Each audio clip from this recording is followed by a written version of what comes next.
하나님의 말씀은 전도서 2장 18절에서 23절의 말씀입니다. 내가 헤아려서 나의 수고한 모든 수고를 한하였노니 이는 내 뒤를 이을 자에게 끼치게 됨이라. 그 사람이 지혜자일지 우매자일지야 누가 알리랴마는 내가 헤아려서 내 지혜를 나타내어 수고한 모든 결과를 저가 다 관리하리니 이것도 헛되도다. 이러므로 내가 헤아려서 수고한 모든 수고에 대하여 도리어 마음으로 실망케 하였도다. 어떤 사람은 그 지혜와 지식과 재주를 써서 수고하였어도 그 얻은 것을 수고하지 아니한 자에게 업으로 끼치리니 이것도 헛된 것이라 큰 해로다. 사람이 헤아려서 수고하는 모든 수고와 마음에 애쓰는 것으로 소득이 무엇이랴. 일평생에 근심하며 수고하는 것이 슬픔뿐이라. 그 마음이 밤에도 쉬지 못하나니 이것도 헛되도다. 아멘. 할렐루야. 서로에게 평강이 복을 기원하는 마음으로 샬롬 인사 나누시기 바랍니다. 샬롬. 샬롬. 오늘 수요 새벽 기도에 잘 나오셨습니다. 오늘 수요일 이어서 수요 예배가 저녁 7시 반에 드려지게 되겠습니다. 우리가 전도서 말씀을 상고해 나가고 있는데 전도서가 비관론인지 낙관론인지 알쏭달쏭할 때가 있어요. 이게 비관주의에 근거해서 기록된 책인지 낙관주의에 근거해서 기록된 책인지가 긴가민가 할 때가 있다는 거예요. 오늘 본 말씀에 보면 아주 비관적입니다. 허무주의에 가까운 그런 자신의 인생관을 필요하고 있습니다. 왜 이렇게 비관적이 되었을까? 그 전도서의 기자가 땅을 내려다보면, 세상을 바라보면, 사람을 바라보면 낙심하게 되는 거죠. 그러다가 그의 시선이 하늘을 바라보면, 위를 쳐다보면, 하나님을 바라보게 되면 낙관론으로 바뀌게 되는 겁니다. 한 번밖에 없는 귀중한 인생을 우리가 비관주의, 염세주의, 허무주의에 사로잡혀서 그렇게 낭비하고 탕진하는 그런 인생을 살지 않고 우리가 낙관적이고 긍정적이고 희망적이고 그리고 소망에 가득 찬 삶을 살려면 우리가 위의 것을 찾고 위의 것을 생각해야 합니다. 바로 골로새서 3장 1절 2절 한번 보시기 바랍니다.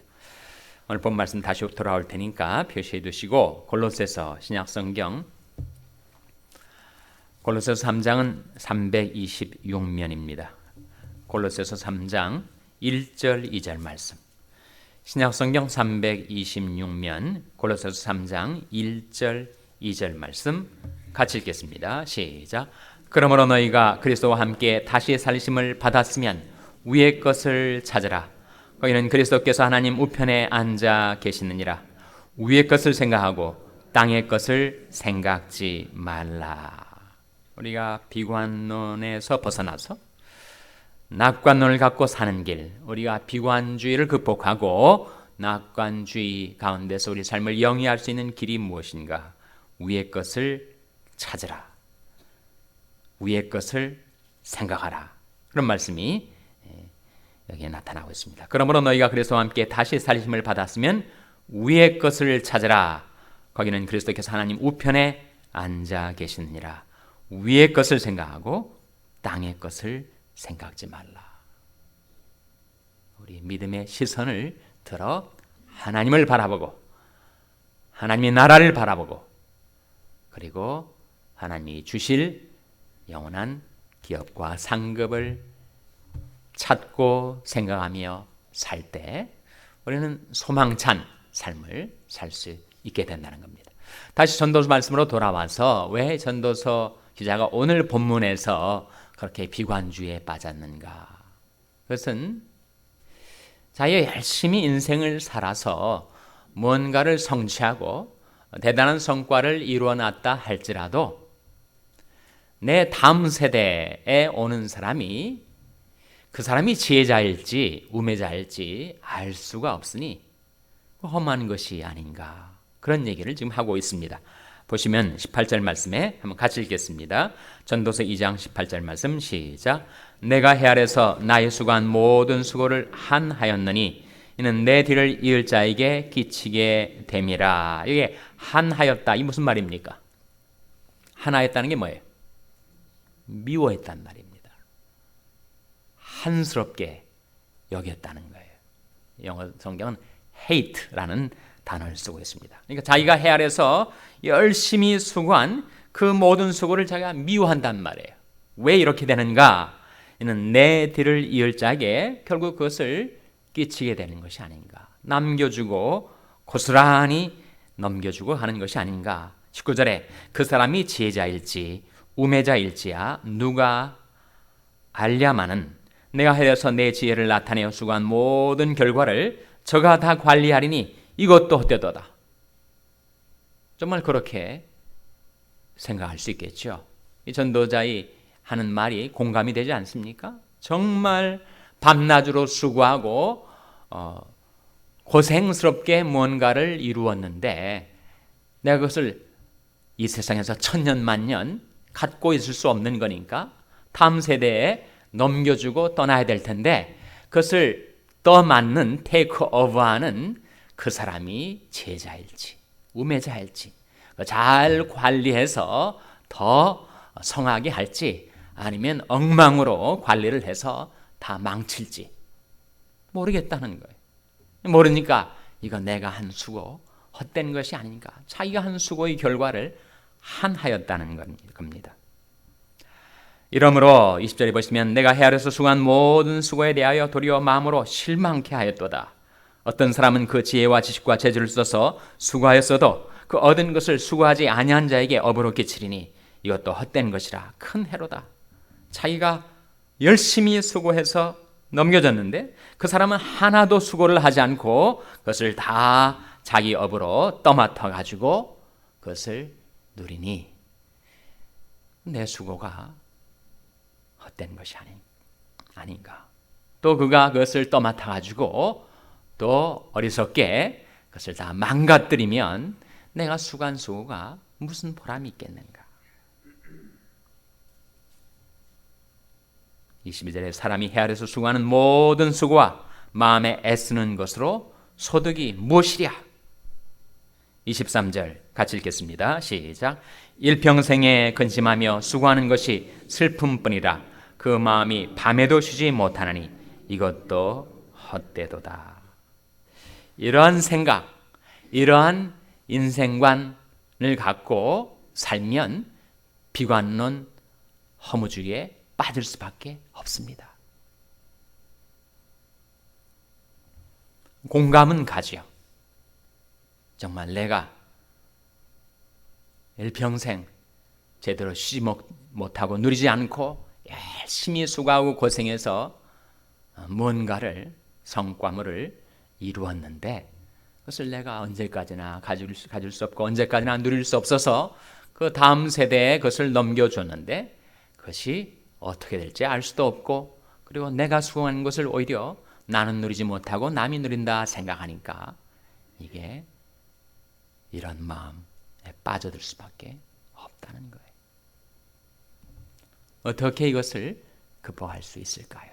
우리 인생관 또 우리가 하는 일에 대해서 우리는 어떤 시각을 갖고 살 때 이러한 비관주의를 극복할 수가 있겠습니까? 첫째로 우리 하는 모든 일은 사실 나를 위해서 하는 것이 아니고 누구를 위해서 하는 것입니까?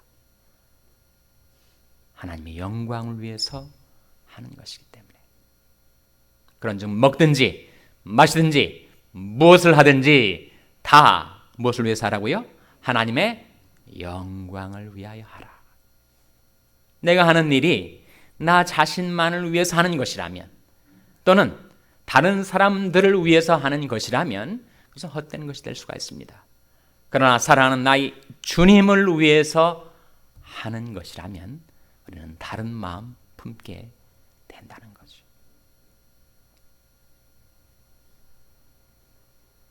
여러분, 우리가 이 세상에서 무언가를 이루었을 때 그것이 최종적인 것이 아닙니다.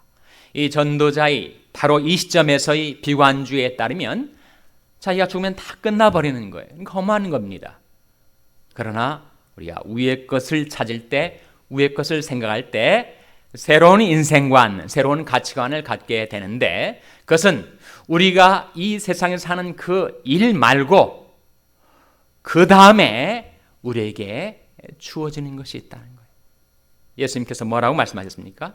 잘하였도다 착하고 충성된 종아, 내가 작은 일에 충성하였음에 내가 많은 것으로 내게 맡기리니 내 주인의 즐거움에 참여할지어다. 그러니까 지금 우리가 열심히 하는 일, 그것은 이 세상에서 주님께서 나에게 하라고 하셔서 하는 일이고, 그 일 하는 걸로 다 끝나버리는 것이 아니고, 내가 작은 일에 충성하였으면 내가 많은 것으로 내게 맡긴다. 장차 우리에게 주어질 그 영원한 기업에 비한다면 우리가 지금 애지중지하고 열심히 노심초사하며 하는 그 일들은 작은 일이라는 거예요. 그 작은 일을 주님을 위해서 충성스럽게 감당하면 주님께서 많은 것으로 우리에게 맡겨 주신다 하셨습니다. 그래서 이 전도자가 가졌던 이 비관주의를 극복하려면 우리는 이것은 나 자신을 위해 사는 것도 아니고 다른 사람들을 위해서 하는 것도 아니고, 그래서 나의 주님을 위해서 하는 것이다. 사도 바울이 그런 말을 했지 않습니까? 우리가 우리를 전파하여 복음을 전하는 일에 진력하는 것은 바로 그리스도 예수의 주 되신 것과 예수를 위하여 우리가 너희 종된 것을 전파함이라, 그렇게 말하지 않았습니까?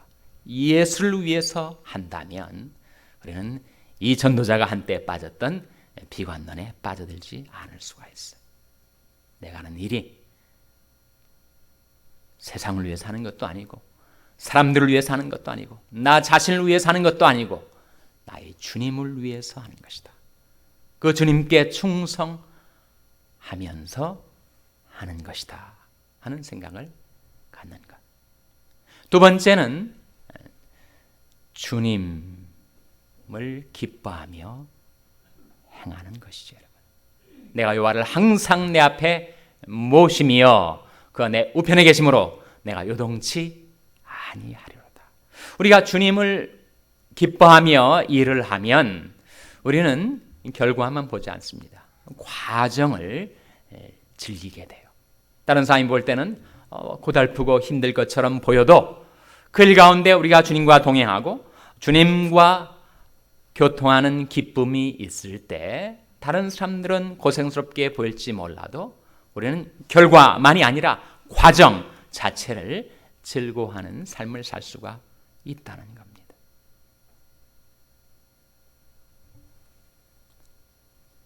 주님께서 우리에게 하라고 하신 일을 하는 사람은 행복자입니다.